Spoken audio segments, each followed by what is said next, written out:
All right, we're live. All right, guys, how's it going? It's Jay. I'm here with The Rock, and we're here for another episode of the Rock Trading Podcast. An overall crazy Wednesday. The market was not happy. Bostic came out and said he's open to moving more on rates if inflation persisted. That did not make people feel any better. S&P had raised gains and dropped the lowest level since March 2021. The NASDAQ fell over 3% due to Tesla and Apple largely. Big drops. And small cap sank after a rally that approached 2% earlier in the day. So some quick stats that I was looking up online. The average stock in the NASDAQ is down a total of 10% in the last 10 days. There's been 8 daily losses of 3% or worse already this year. 21 days have been 2% or worse. And 1 out of every 4 days, 3% loss or worse in the NASDAQ, which is pretty tough market to trade in, to say the least. Rock, I don't know if you want to just throw that chart up that I sent to you before the show, featuring some of the favorite meme names. I'm sort of jumping around. I just changed my mind. The script, I skipped around, but hey, let's look at that. Look at these names on here. These are the losses. What is it? Since when? I don't know. Yeah, I thought you saw it already. Yeah, Monday. All 25s. Yeah, on my screen, right? Yeah, I can see it now. Hold on. My God. Palantir, Rivian, Coinbase, Carvana, DraftKings, all down 10 to 20%. GameStop, Roblox, TWAC, everything is getting hammered. Now, is this the death of these meme stock names, do you guys think? Like, is it over for these names? What do you think, Rock? Wow, GME's under 100, huh? Finally gave it up, eh? Oh, it was bleeding today. Absolutely bleeding. That was 77 support. Well, I mean, the year of 2021 is gone, obviously, right? I mean, during those times, you had epic retail volume coming in, people spending their stimulus money on stocks and literally gambling, right? With GME, AMC, etc. All very profitable, no doubt, but now it's just, okay, well, you don't have that volume anymore. They left the market, and no one's going to pump up these names anymore. So Palantir, yeah, GME, AMC, all these other names back in 2020, 2021. So you can't expect any of these names to come back or come roaring back. I mean, the hedge funds got cleaned out in those years, and they're back to short everything back down. Yeah. Speaking of funds and different things that are going on, did you guys see what happened with this Terra, the coin? Does anyone have any idea? I honestly have no idea. It's pegged to the dollar supposedly, but somehow the algorithms that run it became disconnected. And in just some guy, I think it was the Coinbase founder. When they pegged it to the dollar, the dumbest idea why you wouldn't do 1-to-1. They pegged it at like 0.8 or something. So every single time. Explain that to me. What does that mean, pegged to the dollar? I'm uneducated in this. It's like basically when they try to like relate it to like USD is 1-to-1, right? It's like a stable coin. So for every $1, it's like related to like $1 of like your original dollar, right? Okay. So for Luna, they have their own Terra USD, which isn't equivalent to $1. Okay. Which is a terrible idea. I have no idea. That makes zero sense to me. So anyway, it's down like 1 billion %. Yeah. Yeah, they pretty much screwed up. They also had like a bunch of they had a lot of liquidity. They bought like Bitcoin as like their backup, and then Bitcoin tanked. So then they sold $1.4 million worth of Bitcoin. So then their backup tanked. Their stable coin tanked. So then, yeah, it's like I don't know. That's disaster. Speaking of Bitcoin, that is crazy. Look at Coinbase. The founder of Coinbase had $13.7 billion as recently as November, his personal fortune. That dropped to $8 billion at the end of March. and now according to Bloomberg, it's now just 2.2 billion after the sell-off in the last couple of days. So, and then we look at the Coinbase stock. Let's go through that one. Let's talk about that a little bit. I mean, shout out to Cam. Cam nailed it on Saturday or Sunday when he first tweeted it out to everybody that he had found some unusual activity. He nailed it, man. Wow, that one paid a lot. Mine cashed in over 400%. I don't know how you guys did, but I know we all did well. It was really good. Yeah, it was awesome. I can't believe it went actually in the money too. I didn't think there was even a chance. Yeah, it floated above 60 after hours yesterday. That was about it, and then Bitcoin just tanked this morning after I think right after CPI, right? Yeah. And that thing went straight into $55. I was like, whoa, look at this. I mean, it's crazy. Now, because 55 was the only strike that you could get. It couldn't go lower. They didn't have a lower strike. Yeah, which kind of bummed me out, honestly. I would have shorted it more, but I would have done 50 puts. Yeah. That was a fun one, though. And then we look around at some of the other stuff. Carvana, we talked about it last podcast episode. Zeus nailed that one. Yeah, absolutely. Carvana down to $30. They'll drop another 18% today. Looks like this is going penny stocks pretty soon, just like kind of like a firm, right? You got to support at $23. That's all, and that would be the all-time low, which is $23. So a lot of bad stuff going on with the company. Bad PR. They did a shelf offering, if I'm correct, this morning or yesterday. Yep. And this thing's not coming back alive anytime soon. You don't even see a bounce right now on the daily. It's just a straight inverted cup all the way down. Not a good look. Oh my god, that looks ugly. It's just a big old upside down cup. I mean, you got no volume support at all. So this thing, I mean, yeah, it pumps with the market here and there, but man, this thing pumps over 33, $35, short it back down. It's a gift that keeps on giving here. Yeah. It's great. It's great. Now, I saw some other results after the bell today. Disney actually, I believe they beat their subscriber numbers globally with an increase of 33% from a year ago. I'm starting to wonder if maybe what we saw in Netflix with that big sell-off, do you guys think that maybe streaming's oversold and it might be a Netflix issue versus a streaming issue? Or how do you guys see this info from Disney at least? Anyone have a take? Can you repeat the question? Sorry, I wasn't paying attention. Great, thanks, Tav. Disney's not just a streaming company. I know that's part of the probably rise in Disney in 2021, along with Disney Plus. Yeah, and that might be sticking out over the parks and all their other stuff. Since they have so many different entities. They own ESPN. They own so they have other things besides just streaming like Netflix. So I'm not saying that it wouldn't go below 100 because I was actually looking at Disney and checking out, where was the last time, it was March 2020. Right. Where was it sitting at then? Where can we think the next low is going to be? Is it going to be 82? Is it going to be 85? Will it go that low? Because I might long for it if it goes down to 2020 levels. So yeah, I really think Disney is a long game. Of course, we'll see what happens to the stock, but I mean, I think under 100 it could be a potential buy, but who knows with this market right now, right? I mean, we are approaching COVID levels or pre-COVID levels, and it's getting a little ridiculous with the sell-off.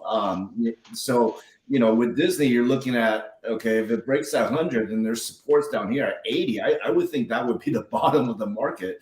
Well, when it comes to streaming, though, I would say that both Netflix and most streaming services that, it's reaching, I don't have the statistics, but I would gander that it's reaching a market size limit, right? I mean, how many more households can you actually sign up? And is Netflix and Disney going to continue to grow their customer base? Of course, there's international customers. I get that. But here in the United States, I mean, are we capped out on streaming services? I mean, there's too many. Yeah. I got Fubo already that I pay for. I pay for Disney for my 2-year-old. I pay for, once in a while we rent movies on Prime and all that. And yeah, we got Netflix. So the average household already has, like, I would assume like 2.5 or 3 streaming services. Yeah. Because cable's done, right? Satellite TV is virtually done unless you have Dish Network. I don't know. But the issue is, okay, can Netflix and Disney continue to grow? This is where Netflix, hey, they don't have theme parks, right? So Disney in the long run will still do okay, even if they don't necessarily grow their Disney Plus base, but their parks are still going to flourish. Yeah. It's crazy that you put it like that, just the way we are now with all these stocks. They were just so high flying recently. But, speaking of some of this other stuff, we skipped right over QQQ, Rock. Could you jump right into that? I was wondering if you could break that down. And, one of the questions was, do you think we hit 310 or 280 next? I think I know the answer to that question already, though. Yeah, absolutely. So I discussed on our video earlier. So obviously the daily looks bad. This is a weekly chart, by the way. The daily looks terrible. The weekly looks terrible. We're going into like literally 1, 2, 3. This is the 6th red straight week on the Q. It's looking pretty bad all around. Now, I would say that, and this is my conjecture, I'm looking at this weekly moving average 200, which is not displaying. Let me turn that on. There you go. All right. So you guys see that March 2020, we nearly touched the moving average 200 on the weekly. And that's what it's looking like at this point. So I'm making a bold statement that this is where this is the bottom. 260Q, it should be the bottom. Once that hits, I think the market will start reversing from there. It may not be a straight moonshot, so don't expect that. It may be a lot of chop, but I think 260 is going to be the bottom for the Q. Now, until then, I'm just going to short every pop. Because every pop going forward is not going to be sustainable. I mean, we saw it today here on the 5-minute chart. I don't know what happened in the market today, but somehow the market participants decided that, CPI was bullish for a good 10 minutes. Did you guys see that? And then this came straight crashing down, made a new low on the year at 291? Yeah, about 290, right under 291. Was the new low for the year. So this is where my mind's at for the Q going forward. Scary. I agree with that. 260, 280 NASDAQ to probably 10.5. It kind of puts it right back in the channel. Yeah. Now you're going to get some choppiness ahead. I mean, I think, like I said, on the weekly, there's this supply zone of shelf support at about 280 range, down like 280, 270 range. So it could bounce from these levels, and then we'll see kind of a relief rally, if you call it that, right back over 290. Where we are right now, and then it's going to come back down as well. So this, if I time this correctly, you're looking at possibly June CPI. My biggest struggle still is it's just a couple times I've really jumped the gun, got into calls. Yeah, and it's been a lesson to sort of sit back and understand that no matter what, every time this market shoots up, it's going to get sold off. Right. And today was the first day I feel like I really understood that. So really, I'm just keeping that in mind until for the foreseeable future. It's just ride the puts right now, I guess. I say, like, in this market, if you're going to play calls, unless we're getting a bear market rally, you have to be pretty quick to scalp it. Yeah, absolutely. Just wait for the pop, and then you can just buy puts. Yeah. Just stick to that plan all day, and it seems to be working. And, Rob, I know you mentioned trading Tesla. Talk about a stock that looks like it's going to go way down in the foreseeable future. What's your strategy? I know you said you're a bear on Tesla most of the time. Yeah. Every time it pops up like it did today, I will grab a put. I'm always trading that 750 put, 850 put. Been doing it since the beginning of the year. So every time it hits the next, support level, versus the old support level versus the old resistance level, then I'll just watch the candles, and see how they're coming in. And just like anything, just about anything, as Dev was mentioning, anything that pops up in this market, you could probably, not just Tesla, you could probably pick anything right now. And once it pops, you could sort it down. There's not many out there I was only bullish on two things today, ZipRecruiter and Bumble, and I bought calls for that. Let's see if it holds tomorrow. But everything else was shorted by that. I just don't think the valuation is there. I think for Tesla, I think the market's coming back. I mean, you have 27 things that made new highs, about 28 things made new highs today. You have over 2,700 that made new lows. So that's just throughout the market. So I believe, like The Rock said, I believe there's one day is going to be I was right.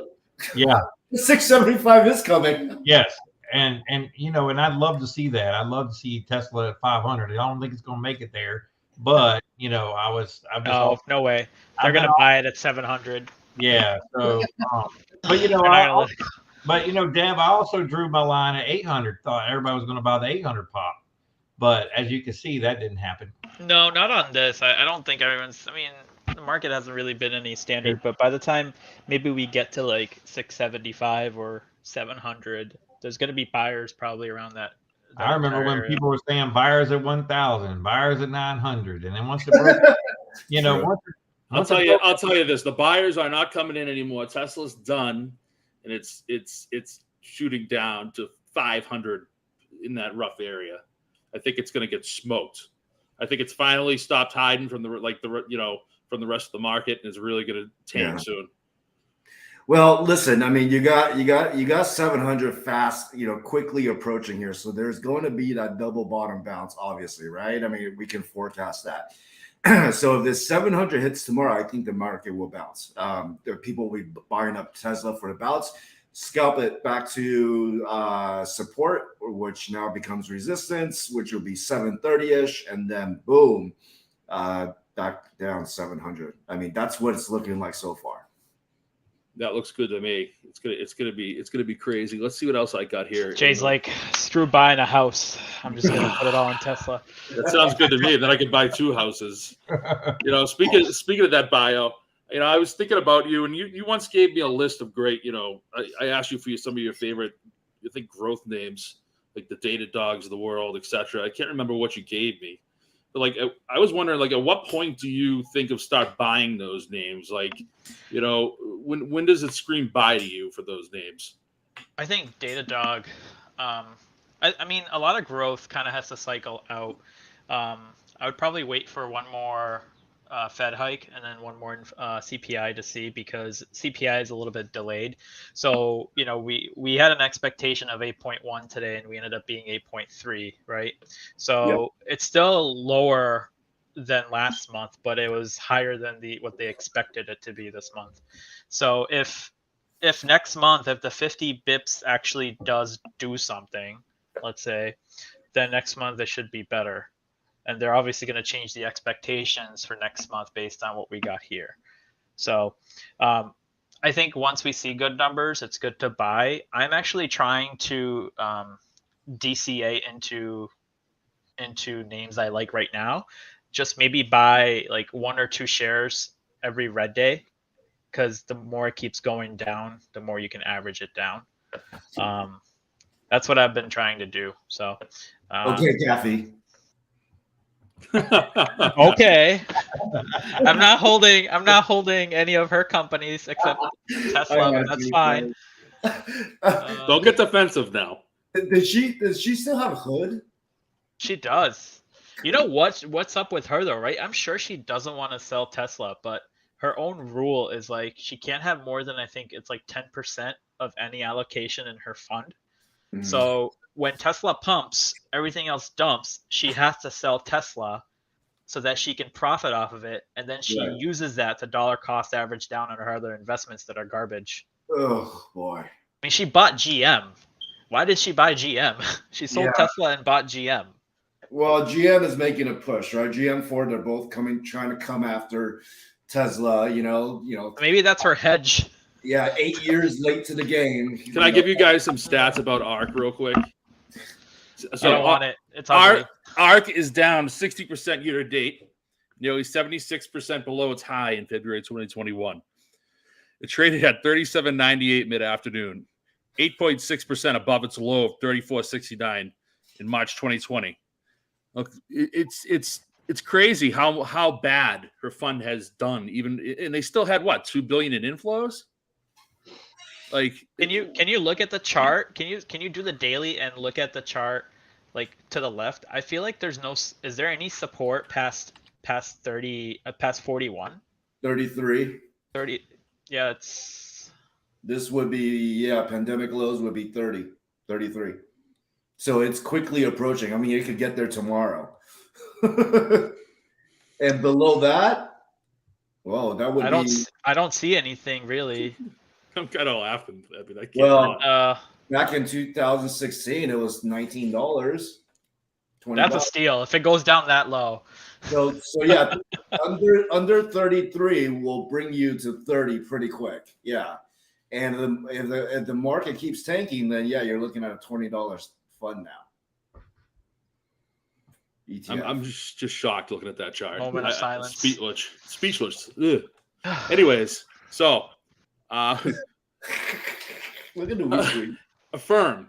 I know we that's all of the weeklies. All of the tech weeklies look that bad. Come on. Oh man, I'm just gonna. Can I do something real quick on the screen, you guys, just for fun? Go ahead. This looks like sad face. Yeah, pretty much. That explains it. It looks like bio, honestly. That's bio during the bear market right there. All right. Sorry, guys. Every single time you say bear, your accent comes through, and I swear you say beer. I'm thinking about beer. Beer market. All right, so let's get into it, guys. What's Affirm is going to be a lotto edition for the week. How do we feel about Affirm? Not confident. Just being Don't honest. oversize. Don't oversize. Don't oversize. Look at the chart though. $14. You can't help but laugh today. It's up 4% on after hours though. Affirm has that sense that Rivian has. Okay, it's a waterfall. It's garbage. It's been dumped to the ground, and for some reason it pumped. Rivian is only up because their guidance says production. They're still on schedule for their production. Yeah. So that's the thing. But Affirm obviously doesn't produce anything. So it's kind of interesting. So, not financial advice, disclaimer, this is what we're doing. You don't have to do it. So we take no responsibility, but we discussed in our group that we're going to do $5 puts for May 20th with 400% IV, because some folks think this stock is going to $2. Sooner rather than later. If we do $5 puts, should we do some calls?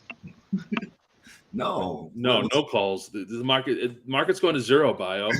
Everything's going to zero, pansy. Yeah, that's true. It's already at $14.91. It might as well go to zero. It might as well, right? I mean, I figured $5 would be a good put. So just go tap that zero. Next time I come on this podcast, I'm gonna just like take a bunch of fake hair and just put it all over my face, so I just look like a bear. Is that me? No, you have fake hair? No, I don't have fake hair. Real hair. The thing was 160 something in November. Rob is like the furthest from a bear. I mean, look at him. He's got like he's a bear. The lowest amount of facial hair here, and he's just. He had the interview today. He's clean shaven. It was today. Nice. Yeah, it was. It was first thing this morning. So. Would you say Affirm was at what, 160? It was at 160. It looked like it topped out around 168, 170 in November. I remember when Rock was so bullish on it during December. I said it was a $200 stock. It hit 177. Close enough. Right. Wait, did it hit that after we got out of our calls though? I think I started calling a firm going 200 when it passed 100. I was like, oh yeah, this thing is gonna do 200. So it went to 177, topped out. Yep. Yep. And people were hating on me on Twitter like a few weeks ago. Oh, you said it was gonna go 200. Well, it went to 177. I was pretty damn close. Hey, one play I wanted to ask you about MSTR. Did they buy it that high? I guarantee you, there are some people with they ain't holding break-even supply right here at 146. Yeah, Rob's not even buying this dip. So Wow, this is nuts. Anyway, what's next? Can you tell me what the deal is with MSTR? Because I honestly didn't look it up, and I figured it'd be a good opportunity to talk about it on the podcast. Okay, so I mean, I don't know a ton about this company, but they're heavily tied to Bitcoin, obviously, right? They're a software company that they sell software, but they actually carry what Michael Saylor, I forgot his name. They carry billions in Bitcoin, and they also got a loan out on those Bitcoins to buy those Bitcoins, right? They're basically a margin call, a margin. And I heard that if Bitcoin hits 21,000, they're going to be forced into a margin call. So if Bitcoin goes down, then MSTR, forget whatever they sell. They're not even, they really don't even sell anything. They just pretend to sell software. But I mean, other than that, they're just a Bitcoin company. Yeah, they are. They're just a Bitcoin holder. That's all he does now. They make so little selling their software that nobody cares. So anyway, 160. Nobody cares. I don't think he's sold anything software related in the last 2 years that I've heard. I don't think he has. He's just like touting the fact that it's the CEO, just touting the fact that he holds Bitcoin. So look at his chart. I mean, insanity during the bull run and the Bitcoin run, $1,323 stock. You should watch his interviews. Whenever he does an interview, people ask about Bitcoin. His first thing he does before an interview, he takes a deep breath. He goes, I saw that. Terrible. He must be so stressed. Absolutely. So look at this. I mean, you got a gap at 135 to about 120. There's a gap to be filled here, guys. All right. So if Bitcoin continues to tank, let's just say Bitcoin goes down tomorrow or the next few days. I totally forgot about MSTR today. So if there's an opportunity, there's some pump tomorrow, I'm gonna take it. $300 puts for the week are up 3,000%. I know, and we played that last week. I thought you were in. Yeah, I thought you were in it. Okay. We played that last week. I didn't alert that one because it was kind of risky, it's volatility. But I mean, geez, if only if I held that thing. Wow. But anyway, so you got a gap. So this thing can see, like, listen, I mean, it dipped $57 today. If the market is going to be bad tomorrow, this thing hits 100 pretty darn quick and fills that gap. I got another one for you. What the heck was it? I was just going to say, Beyond Meat. Bring that chart up. You want to talk about a dump? Where are we? I know Nick, Cam, and Zeus, that maybe they can talk. Well, I know they're not here, but they were on this one. They were on this one. I was like, whoa, I can't play Beyond Meat. It just feels like, dang, can this really go that much lower? And yeah, dropped 10-15% here in after hours. Oh my God. In the after hours, it's 26 to 20. It's going under 20 tomorrow like this. It's going to be under 10 within 2 weeks.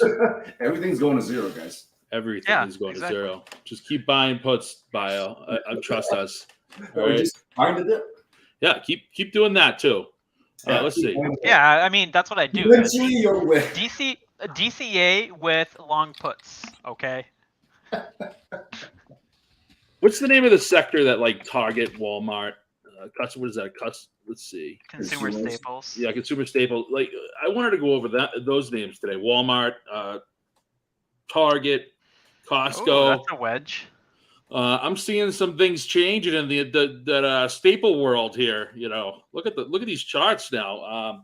We talked about it I feel like a few days early, right before the market turned around about a week ago. Yeah, we were talking about Target for a bit, but now it looks like that pullback's happening. Yeah, I think Walmart looks like it's on wave 4 before 5. I don't know. If you look at the one on, I don't know, is that the 2 hour on the? Yeah, well, we had a double bottom bounce on the 2-hour today. That's what's going for it. But hard to say, you know, with inflation hitting, you know, your average American, pennies and dollars are getting stretched so thin, right? Yeah. So with that inflation report, I mean, I had thought that okay, maybe inflation was cooled, and then your WMTs and Costco's should do well, but nope, not the case today. You know, Costco, same thing, under back under 500 now. So, well, did you hear the rumor? It was a famous investor on Bloomberg today, and I forgot his name, and I can't pronounce. He was Greek, a big old Greek guy. Anyways, he predicted today that there would be a diesel shortage to hit the East Coast, and they're going to have a crackdown, and like you're going to have to ration diesel fuel because the prices are getting so high. So that doesn't make me feel a whole lot better about our current supply chain crisis. It feels like these companies maybe are going to take a bite from that. Yeah, I don't know, but will it move explosively? The good thing is if it does, you could still get in on it. I feel like there's still a lot of ground left to lose. Yeah. I'm not so sure, but whenever I think supply chain, personally, I think about China, you know, and the ships and the cargo ships sitting at the docks for whatever lockdown that they have going on, and that's going to be felt in the market, especially consumer prices when it comes to food and all that. That's going to be felt in the next few months. So I would say that. Man, I know this is scary and people don't want to hear that. I don't think inflation is cooling off. Me either. I really think that Powell has got to put. I know Bostic and everybody said, no, we're not doing 75 BPS. But listen, after today, I bet you they're thinking about it now. Yeah, I think their concern is they just don't want to. I guess they probably just don't want to be the ones to put us in recession because they, you know, based on their stuff, they don't think we're there yet. Yeah. Well, they're still saying there's the low risk of recession and all that, and I think, you know, they keep saying the same things over. The only thing we're missing is unemployment. Once that starts, that usually sometimes can be a lagging indicator. So once that starts showing up a couple of weeks, couple of months down the road, then they'll be like, oh, we're in a recession. It wasn't like that before. I really don't think they have a grasp. You know, I don't want to be negative or criticizing. I know they got tough jobs to do, but I don't think they know what the appropriate next steps are. So they're just kind of sitting ducks, right? Yeah. Waiting to see what will happen next. What's the next CPI and blah, blah, blah. PPI tomorrow too. Whenever they've tried to fight inflation, though, it's always been like the economy was running too hot, leading to issues. Yeah. So like they damper demand, but I feel like this is the first time where supply is the issue. It's not the demand. The demand is just consistent. And even with these rates, people still want to buy. Like I was looking at the housing market today in the morning, and they're saying people are not doing fixed rates. They're doing variable rates. So that right now it's high, but then maybe a couple of months down, maybe years down, it might be lower. People are doing arms now. Yeah, so it's just like they're not stopping. They just are finding different ways to do it. Yeah. Well, you got a housing boom. I mean, the prices are booming. It's crazy. People are bidding houses and cash bidding wars. It's nuts. I don't, you know, how long is that really going to last? You know, I don't think you can do it much longer. Yeah. All right. Well, guys, we're pretty much at the end of my list. Does anyone have? Let's try something really quick. What's a trade idea for tomorrow? I'll lead off. I'm going to say I like Tesla puts tomorrow. I just feel like it's going to continue to pull back, and it's really just a speculative stock, and those types of stocks are getting hammered. So that would be my stock for tomorrow. I agree. 700 puts, scalp it. Yeah. How about you, Rock? You have one? I'm just gonna hold. Well, I am watching BABA overnight, and Asian markets should be opening up in the next few hours. So let's see how Nikkei and HSI, Shanghai, fare after today's bloodbath in Nasdaq. I'm pretty sure they're going to get sold off. So BABA reports tomorrow morning, as I understand. I don't know what time. I think it's like somewhere in pre-market. So I'm holding Baba puts going into tomorrow, and so I'll be watching that closely at 4 a.m. when I wake up. If it gaps down, yes, and that's a win. There you go. How about you, Rob? Baba gaps down hard. Oh boy, it's going to be exciting. So that's what I'm looking at tomorrow, and then of course, like I said, a firm $5 puts for Lotto, and I really want to get any pop on MSTR. I'm taking it. Absolutely. Yep. Rob, you got one?